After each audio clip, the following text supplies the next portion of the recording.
whenever you select a light or any object, this parameters properties box pops up. So we have the parameters, which help us determine things like intensity, how to move the light. We're going to talk about these dials in a minute and how they're used and what they're for.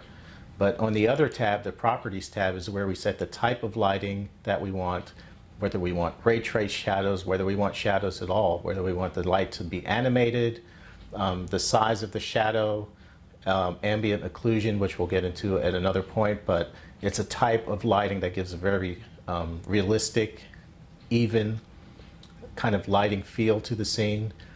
Diffuse, IBL, again, that's something we'll talk about a little later.